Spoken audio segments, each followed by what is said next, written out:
As the world's largest developing country,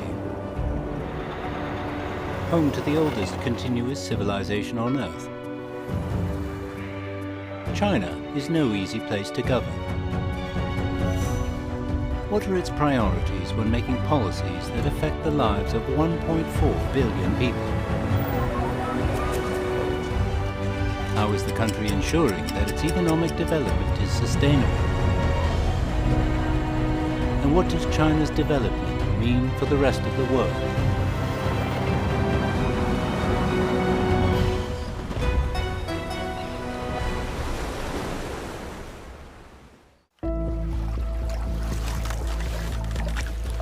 Poverty has long cast a shadow over human society. In the United Nations 2030 Agenda for Sustainable Development, ending poverty in all its forms was listed as the primary goal. By 2012, nearly 100 million people in China's rural areas were still living in poverty, with a per capita annual income of less than $360. Many of them were scattered across 14 contiguous impoverished areas, mostly in mountainous regions where the natural conditions were harsh. The karst landform, high mountains and vast canyons that are such an attraction for tourists were, to the locals, impediments to leading a comfortable life.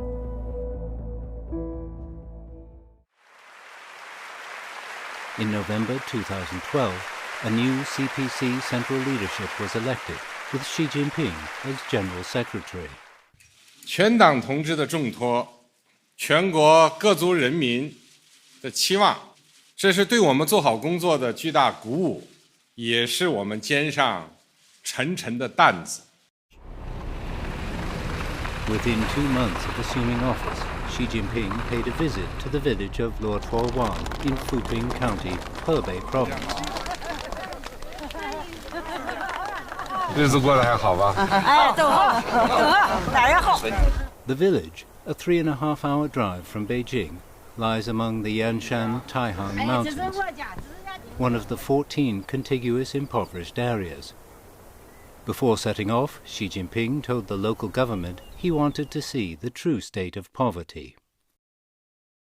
主席的做到我靠我那个他先开给我看了给做熬干水嘞，熬干水嘞，他就是我就让他出去了，我就买了点菜叶，我说给猪捞，他也捞，他也我说爷你还会教猪的，他说哦我是农民出身，我哪个也会。 The CPC had set the goal of building a moderately prosperous society in all respects. In achieving it, poverty had to be eradicated from rural China. The challenge was enormous. How could poverty be eradicated? China found its own answer. 发展生产，实事求是的讲，能抓什么？ 实实在在地抓起来，我们现在叫做精准扶贫。 It was during a visit to Shebadong in Hunan province that Xi Jinping put forward the concept of targeted poverty alleviation. It required local governments to present customized solutions for each poor household and guarantee that poverty aid resources were used for those who needed them most. 脱贫路上一个也不能少，是我说了这句话了。中国人说话，中国共产党说话，中国共产党的领导说话是算数的。 The mission to uproot poverty once and for all required courage and commitment from the highest leadership to low-level cadres.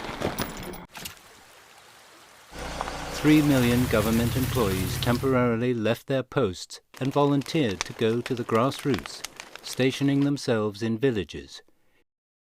With the support of local officials, they implemented various measures for targeted poverty alleviation.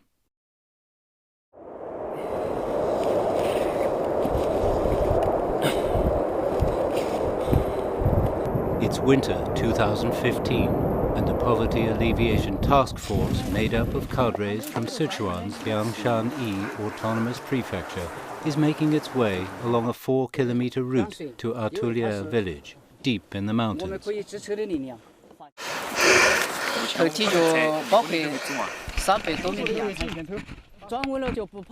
It barely qualifies to be called a route. At one point there's nothing more than a ladder made of vines clinging to a cliff. At its narrowest point, it's less than the width of the palm of a hand. The journey takes 4 hours.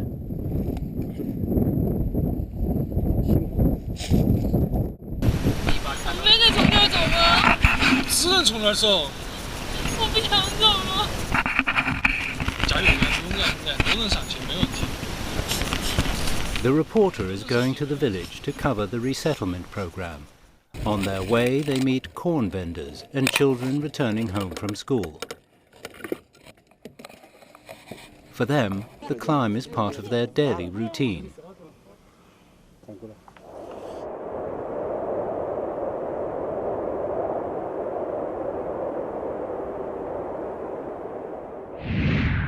The village, which sits on top of the cliff, has a population of just 360. The cost of building a decent road to it across the perilous terrain was way beyond the local government's budget. To help the village fight poverty, Hu Wenhua made the move. 你既然都到这个村了，肯定你要实实在在这儿住下去。这个任务交给我，我就一定该完成好。你这点担当要有。 The poverty alleviation team eventually decided to install a safer steel ladder. Its completion marked a major improvement in the locals' life. Then, in 2020, the entire village relocated to the county town. 去喝一杯酒呀，去喝一杯酒呀！哎呀，感谢直播间的所有家人们。Mugor is an online streamer. Since the resettlement, he has been traveling regularly between his new home and the old one on the cliff top. 这个是大两山老师合同啊！感谢你们对木果的支持和陪伴啊！感谢你们对木果的支持和陪伴。木果呢，通过自己的小小的一个梦想去努力。家人们跟我对面点点关注啊！我们就跟对面点点关注啊！ 然后我今天看播1个小时，就买了这么多，差不多有50担吧。花椒还有横头，这个哪个地方都有，广东、深圳、上海，镇江。 The cliff village is now a tourist attraction. The site has been transformed into a base for growing local produce, which is sold across the country via live streaming.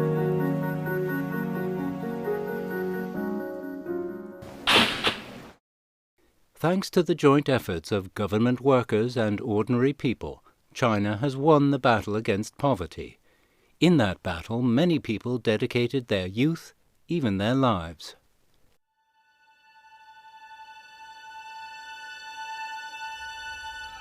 The young woman waving at the camera is Huang Wenxiu.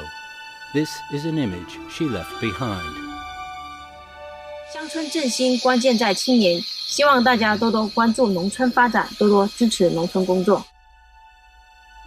In 2016, after completing her postgraduate studies at Beijing Normal University, Huang Wenxiu chose not to stay in the city. Instead, she returned home to Guangxi to help fight poverty. In 2019, while rushing to see if her village was okay in stormy weather, she was killed in a mountain flash flood. She was just 30. Huang Wenxiu is one of China's heroes whose stories will be told for generations to come. Through a collective effort at all levels from 2012 on, China saw its poverty-stricken population shrink by a remarkable 10 million a year, equivalent to the population of a medium-sized country.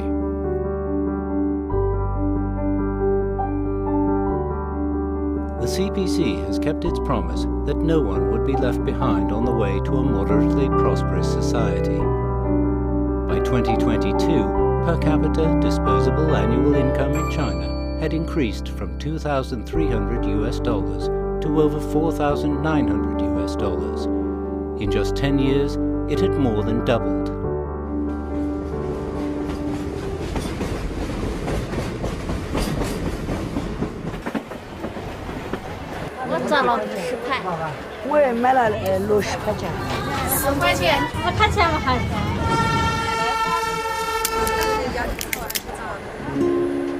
The Dalianshan area in Sichuan province was among the last places in China to emerge from poverty.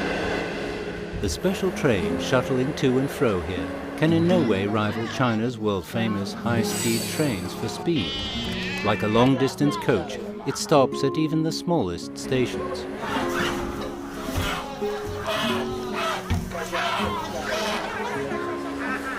For many years, the train has been an economic lifeline for the mountain dwellers. No one in these carriages filled with domestic fowl has been left behind amid the rapid development beyond the mountains.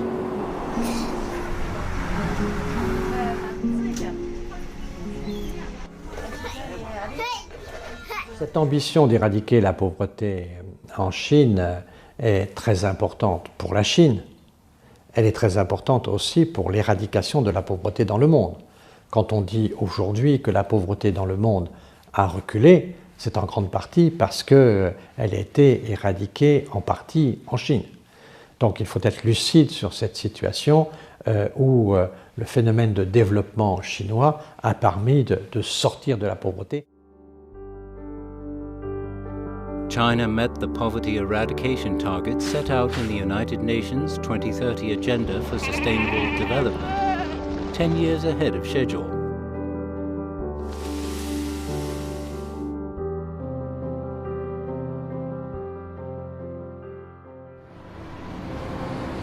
However, poverty eradication is by no means the end of China's efforts. The government has set a higher goal of ensuring that its governance benefits the largest possible number of people.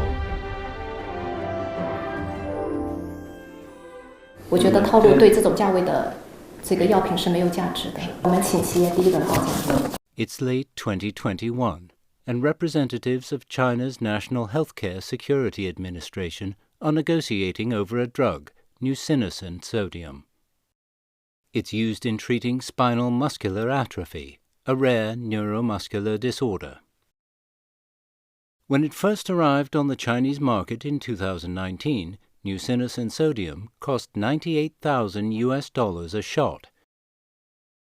Patients needed 6 injections in the first year and 3 each year after that. This was way beyond the means of the vast majority of Chinese families. 我们5个都是在地方一线工作的医保人员，我们是直接面对面的在接触这些群体。我们希望企业再努力，我们希望在点评阶段给到企业明晰的指引，好吗？ During the negotiations, the company representatives leave the room multiple times for private discussions. 经过我们的这个商量，取一个好的这个，也是一个吉利的数字。请问这是你们确认的最终报价吗？ 请确认。好的，成交。 Through 8 rounds of give and take bargaining, the price of the drug was reduced to $4,600 per injection. Immediately it was added to the list of drugs covered by China's basic medical insurance. 当时就想着国家的政策会越来越好呢，我们就盼着能早点给他用上，就一直等，真的。那现在就是谢谢吧，谢谢国家一直就没放弃过我们，好几年了，一直在进行谈判。 A month after the negotiations concluded, Mr. Zhang's son was finally given the life-saving drug. It was the first time nusinersen sodium was administered in Hebei province after it was covered by the national medical insurance.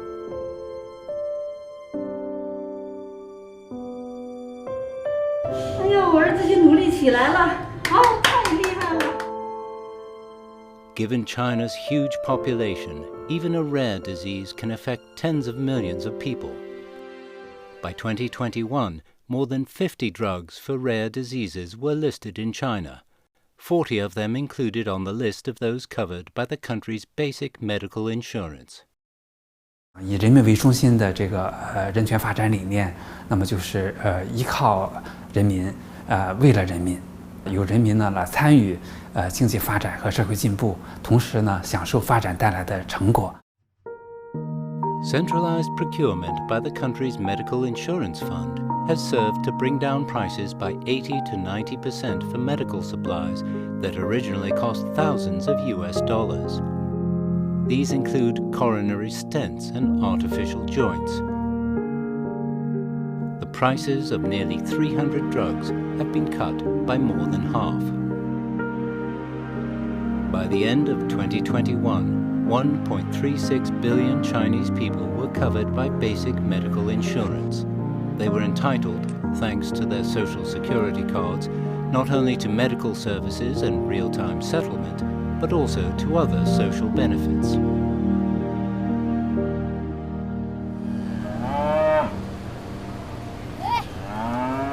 Drolma is an ethnic Tibetan. She lives in Chuji Township in Qinghai Province, which lies 4,000 meters above sea level. In addition to studying subjects such as Tibetan language and mathematics, Drolma also learns English. Hard work. No. However, at her school, there's no properly qualified English teacher. Sometimes. 我想到山外面去工作，因为大山里虽然漂亮，但是大山外的世界比这里更漂亮更好。 Fortunately, with 100% broadband access at primary and secondary schools across China, Drolma is able to get help from an English teacher in Beijing via online classes.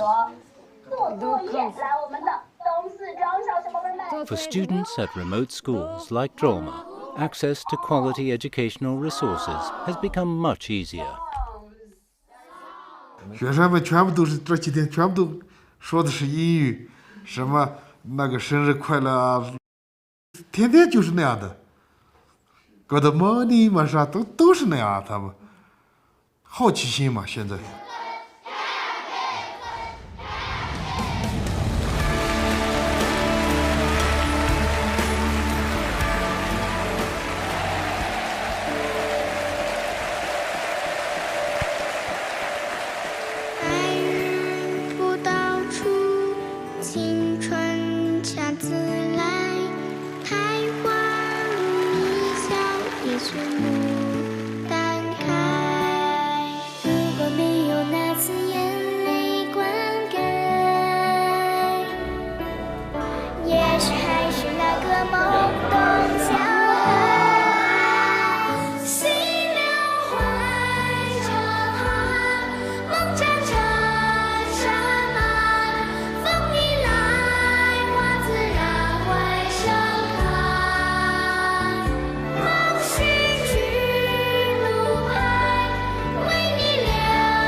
Equal, quality education for all China's children is becoming the reality.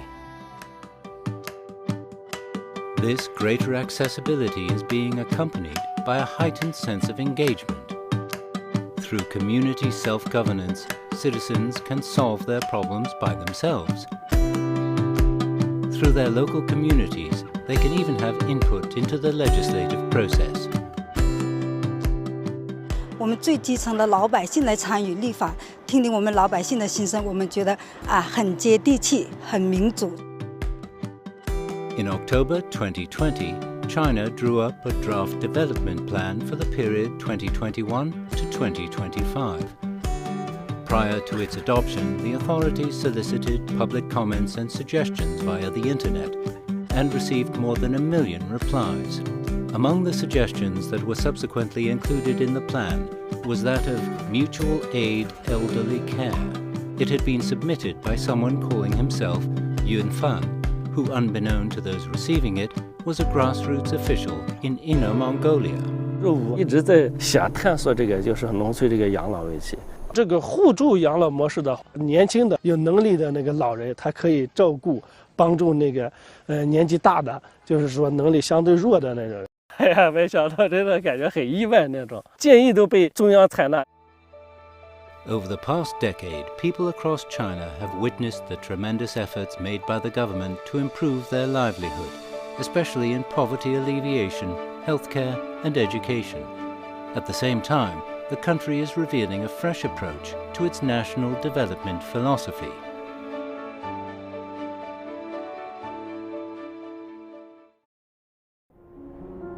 Fuxin is an industrial city in northeast China. In 1953, it featured in China's first five-year plan for economic development. Fuxin thrived on coal. The Haizhou open-pit mine, 3 kilometers outside the city center, was once the largest in Asia and Fuxin's pride. In the course of half a century, Fuxin produced over 500 million tons of raw coal. If carried on 60-ton trucks, lined up end to end, they would circle the Earth 4 times. At its peak, over 30,000 people depended on the mine for their livelihood. However, the glory and pride of the past have become the scars of today. At the turn of the century, with its coal depleted, Fuxin entered a period of decline. This was a foreshadowing of the problems brought by China's rapid growth.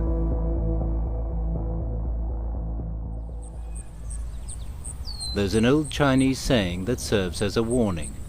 Nature produces seasonally and with a limit. 20 years ago, when he was working in Zhejiang province, Xi Jinping began to advocate a green, sustainable development strategy.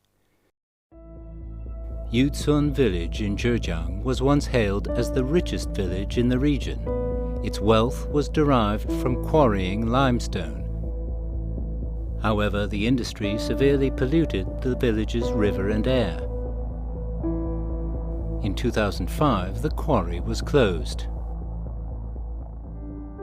Following the quarry's closure, Xi Jinping, who was Zhejiang Provincial Party Secretary at the time, visited the village.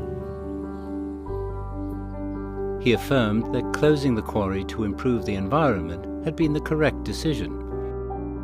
For the first time, he put forward the concept that lucid waters and lush mountains are invaluable assets. 我们过去讲的，既要绿水青山，又要金山银山。实际上，绿水青山就是金山银山。 After Xi Jinping was elected General Secretary in November 2012, the CPC introduced a series of new concepts, ideas, and strategies aimed at promoting China's economic and social development. Among them, green development was identified as a prerequisite for building high-quality modern economic systems. 在经济发展中促进绿色转型，在绿色转型中实现更大发展。 As the main direction of its green development, China has been adjusting its energy structure and promoting energy transformation. To this end, it has been vigorously expanding renewable energy sources such as solar and wind power. In 2020, China's renewable energy power generation reached 2.2 trillion kilowatt-hours, or 29.5% of its total power consumption. This represented an increase of 9.5% from 2012. In 2021, China's installed capacity of renewable hydro, wind, solar, and biomass power ranked first in the world.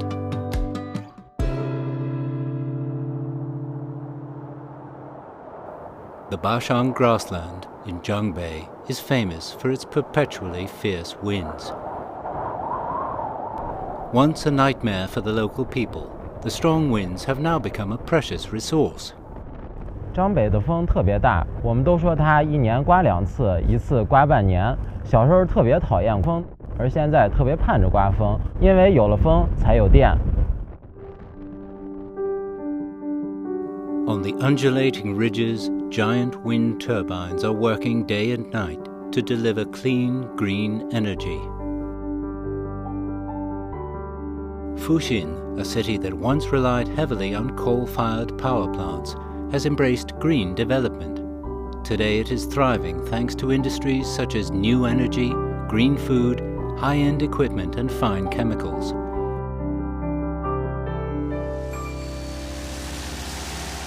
In Yuzun village in Zhejiang, the locals have discovered a new source of wealth in its beautiful natural environment. They are making money in an environmentally friendly way from its abundant bamboo. The village is also attracting tourists from nearby Shanghai, Hangzhou and Nanjing. Yuzun village's 280 households are earning a per capita income of around $7,000. The changing concept of development is driving innovative practices. Green development is an important pillar in the high-quality development of China's economy and society, and a high-quality and strong economy makes it possible to further develop China's science and technology. 5、4、3、2、1，点火。 At 11:23 a.m.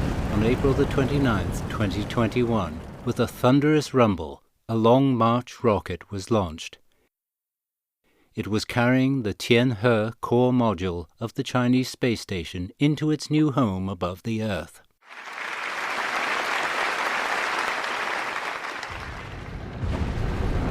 On June the 17th, with taikonauts near Haishang, Liu Boming and Tang Hangbo on board, the Shenzhou 12 spacecraft docked with the Tianhe module, opening a new chapter in China's manned spaceflight program. 哇，这外面太漂亮了！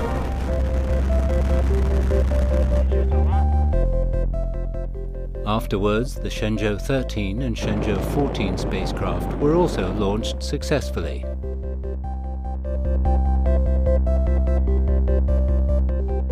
From the Chang'e project to the Tianwen-1 Mars probe, from the Beidou satellite system to the expanding Chinese space station, independent innovation is driving China's aerospace industry. In the past decade, in areas such as high-speed rail, mobile payment, the digital economy, and artificial intelligence, the evolution of its science and technology strategy has been providing impetus for the growth of China's economy. Spaceflight represents a dream for all humanity. In June 2019, in a joint statement, the China Manned Space Agency and the UN Office for Outer Space Affairs announced that 9 projects from 17 countries had been selected as the first batch of scientific experiments to be conducted on the Chinese space station. China's space station is open to all UN member states. This demonstrates that China is willing to share its achievements in space and to work with other countries to pursue new scientific discoveries and knowledge. 中国的空间站今后是一个全球科学家开展空间科学研究的一个非常理想的、非常好的平台。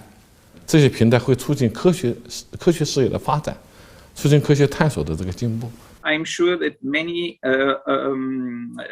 international partners will be very much looking forward to doing scientific experiments on board the Chinese space station.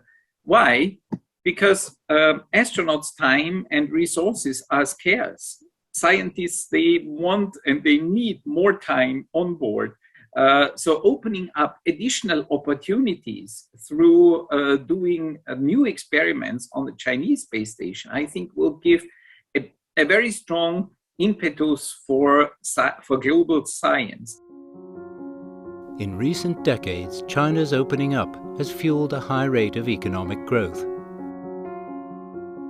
Over the past 10 years, the country's further economic development has been achieved in a more open environment. Shanghai, one of the most dynamic commercial centers in the country, has always been at the forefront of China's reform in opening up. In 2013, China established its first pilot free trade zone there. In order to create a convenient investment and trading environment for Chinese and overseas enterprises, the administrative center of the Shanghai Pilot Free Trade Zone opened special windows for industry and trade, tax management, tariffs, border inspection, and other affairs. Each window is responsible for one issue. They are a one-stop shop where companies can complete all the registration procedures. I think the procedure became more and more easy and simple because before the free trade zone opens, the foreign companies should apply for the government approval to set up a new company. But after the free FT zone opens, they just apply for the business license. It's okay, they can begin their business. The free trade zone attracts more and more investors. Another key innovation by the Shanghai Pilot Free Trade Zone was to approve the first joint operation of a foreign law firm, Baker & McKenzie, and a Chinese law firm, Fenshun Partners. Such a move would not previously have been permitted.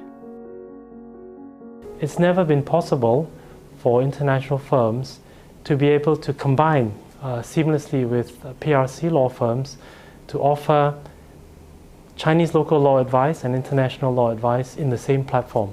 So this is the first ever.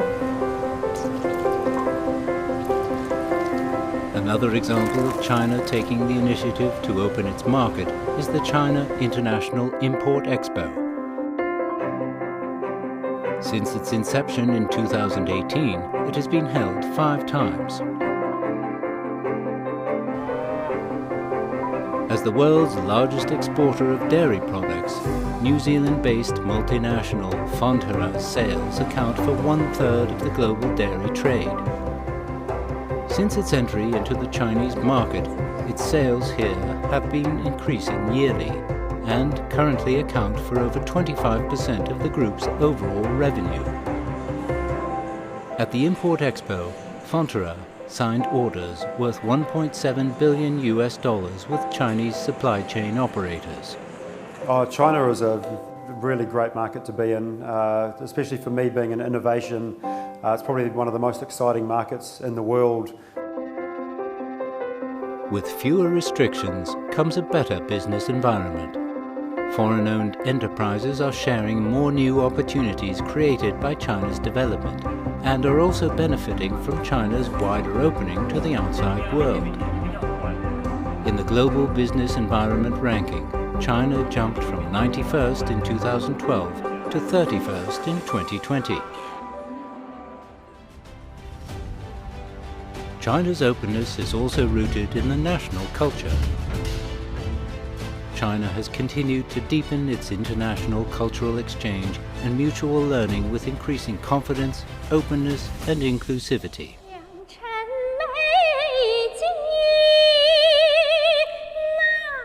From the Linchuan Four Dreams to A Midsummer Night's Dream, in East and West, 2 great playwrights lived around the same time in the late 16th and early 17th centuries. They are Tang Xianzu and William Shakespeare.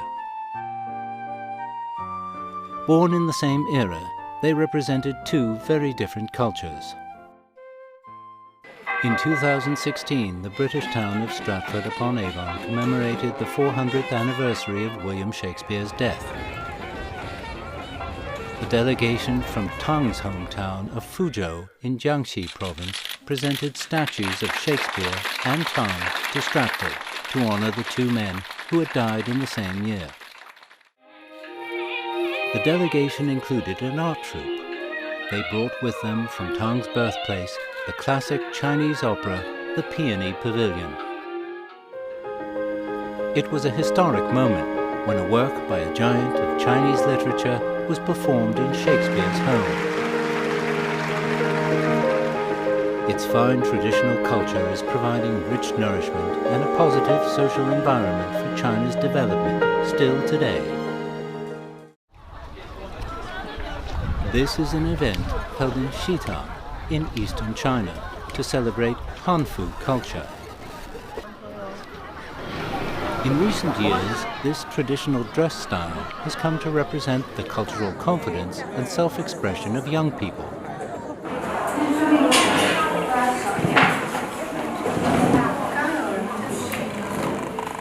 Xin Nan is a young model from Beijing who is fascinated by Hanfu. This event gives her the opportunity to express her own ideas about the traditional concept of beauty. 我觉得汉服有一种特殊的魅力，就是在我穿上它的时候，仿佛自己真的回到了那个朝代。这两个都是唐制的汉服，唐朝的汉服大概就是轻纱什么的比较多一点。其实流传到现在，大家认为唐朝是以胖为美，其实不是，是只是唐制汉服比较没有那么显身材。 In recent years, Hanfu has become a new fashion trend among young people. The traditional costumes of the Han people, once seen only in small circles, are now appearing in public again. The emergence of Hanfu fever is no chance occurrence. In the era of the creative economy, young Chinese consumers are interested in expressing their individuality. On top of that, China's economic development has boosted people's cultural confidence and desire for self-improvement. But what does China's development mean for other countries around the world?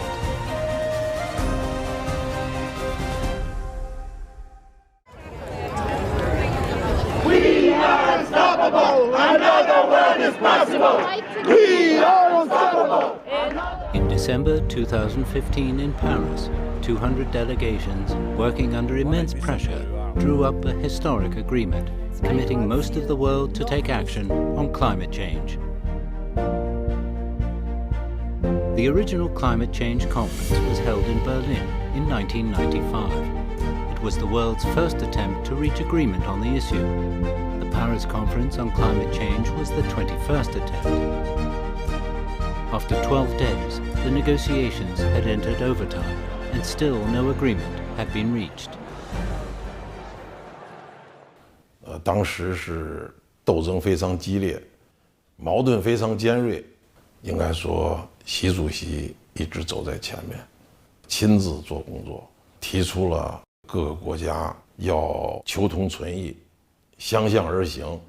Il y avait quelques pays qui étaient quand même un peu réticents. Alors je suis allé voir mon collègue et ami chinois, avec qui nous avons travaillé ensemble. Il m'a dit, le président Xi m'a dit qu'il fallait que ce soit un succès, je vais t'aider. Il est revenu une heure après et m'a dit, pour les pays dont tu m'as parlé, c'est d'accord.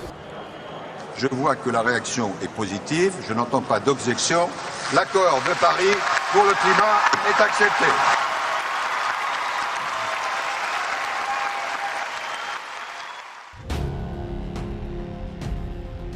Contemporary human civilization has reached a level never seen before. Yet the world and global governance are facing a series of crises. In addition to the challenge posed by climate change, there are also serious problems in the areas of development, security, and health. How can we come together to solve the common challenges confronting humanity? "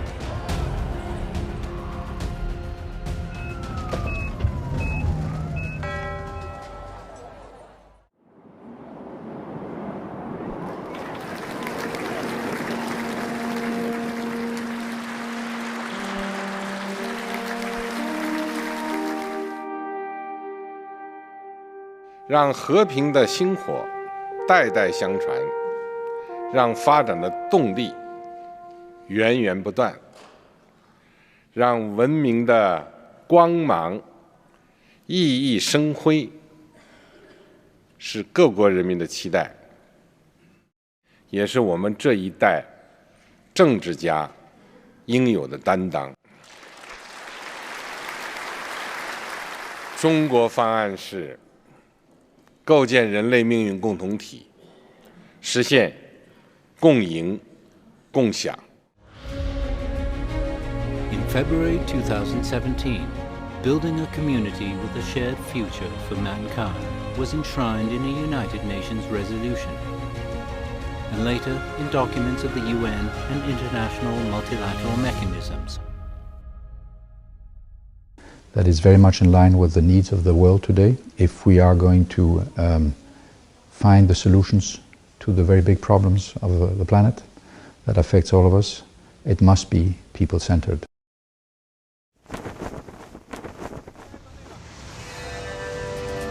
Long before the word globalization existed, 2,000 years ago, the Silk Road extended from the Chinese city of Chang'an, today's Xi'an, across Eurasia to Rome, promoting economic and cultural exchange between East and West. In the new millennium, China has created the vision of the Belt and Road. In 2013, President Xi, for the first time, proposed the initiative of jointly building a Silk Road economic belt and a 21st century maritime Silk Road. The Belt and Road Initiative, officially known as the Silk Road Economic Belt and the 21st Century Maritime Silk Road, encourages countries to improve their infrastructure connectivity. The aim is to advance broader and more in-depth regional cooperation at a higher level, along with economic globalization. Clearly, the world has large infrastructure needs. So there are big infrastructure gaps in low-income countries, even in many middle-income countries. Annual demand for infrastructure investment is projected to be approximately $730 billion. This infrastructure gap is large and widening. In October 2013, China proposed establishing the Asian Infrastructure Investment Bank. The AIIB began operations in January 2016 with 57 founding members, of which 18 are in Europe. Along with the AIIB, other financial institutions such as the New Development Bank and the Silk Road Fund opened in the year after the Belt and Road Initiative was launched in order to support infrastructure construction in the countries involved.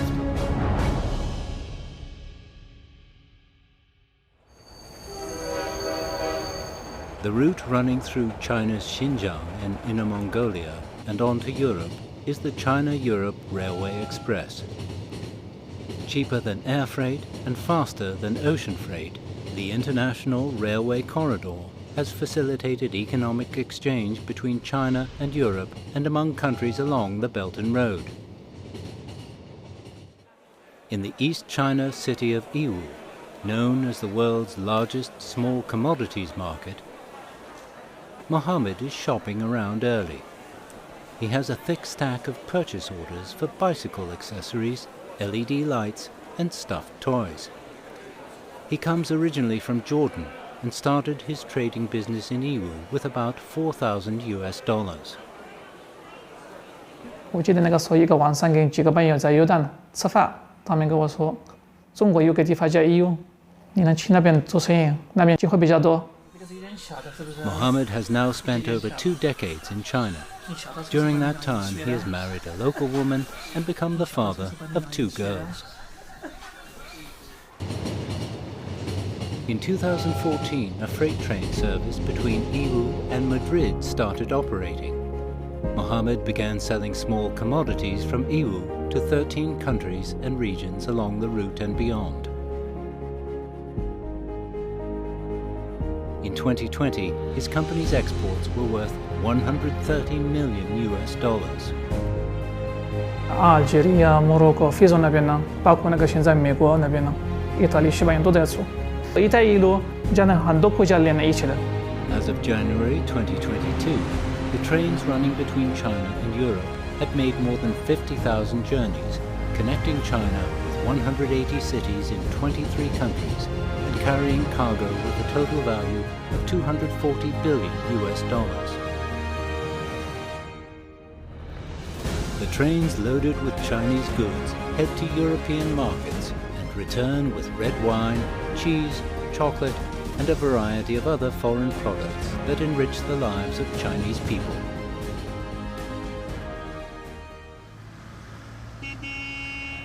As a key platform for building a human community with a shared future, the Belt and Road Initiative connects countries and allows them to share their development opportunities.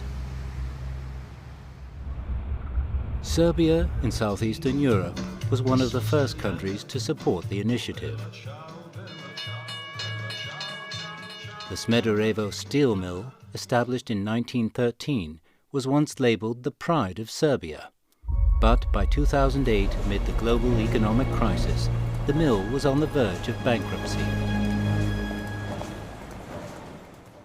Fabrici za sinterovanje bio dosta težak, sa stanovišta ekologije nije baš uvek bilo sve prihvatljivo. 武季琦时任总理，他就是说救救我们这个企业，我们这里有5000多个员工，有很多子女需要上学，需要就业。 而且他说，中国是我们塞尔维亚的老朋友，是我们值得托付的朋友。 In April 2016, HBIS Group entered into cooperation with Smederevo. A Chinese operations team was dispatched and 300 million euros was poured into revamping the obsolete production lines. Through the joint efforts of both, the mill returned to profit within a year. This brought renewed hope to the local community and promised to boost the city's development.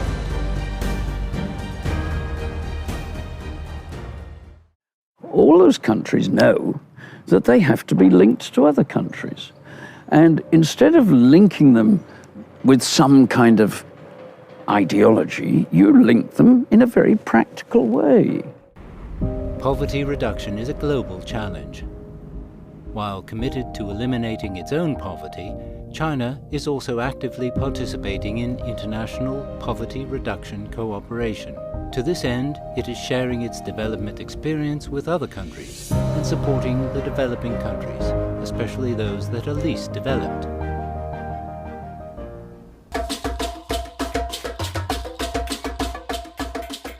The population of Mozambique in Southeast Africa is made up mostly of farmers. Half of them are living below the poverty line. In recent years, China's practical agricultural technology and experience have provided essential support for the country's economy. What I do basically in the farm is to support the farmers, teach them, work them day by day how to plant rice, the technical procedures during the cycle of rice. And I started in China for almost 8 years. When Campbell needs help with rice planting, he calls his teacher in China. The Shai Shai project of China-Africa Agricultural Cooperation is the biggest rice farming project that China and Africa have ever worked on together. China helps the local farmers by teaching them new technology and providing them with seeds, fertilizer, modern machinery, water pumps, and other facilities. Aka project leyi a ni nyimela leswaku liya mahlweni leswaku ni ta kota ku va ni wundla muti wa mina. La mejor forma de combatir y de sacar un pobre de la pobreza no es darle de comer, es enseñarlo a pescar. Y China a su pueblo le enseña a pescar a partir del trabajo. In 2017 and 2019, China hosted 2 Belt and Road Forums for International Cooperation. By the end of June 2022, China had signed more than 200 Belt and Road cooperation agreements with 149 countries and 32 global organizations. By that time, its trade volume with Belt and Road countries had amounted to nearly $12 trillion. The world's biggest connectivity framework, consisting of 6 corridors, 6 connectivity routes in multiple countries and ports was well and truly in place. 中国愿同国际合作伙伴共建“一带一路”，把“一带一路”建设成为和平之路、繁荣之路、开放之路、绿色之路、创新之路、文明之路。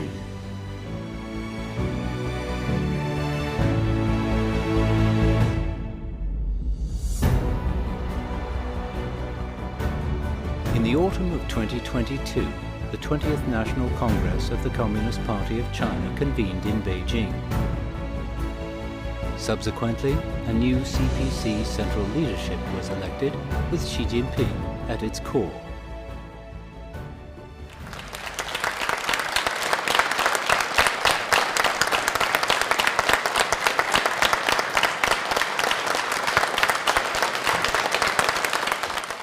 我们将同各国人民一道，弘扬和平、发展、公平、正义、民主、自由的全人类共同价值，维护世界和平，促进世界发展，持续推动构建人类命运共同体。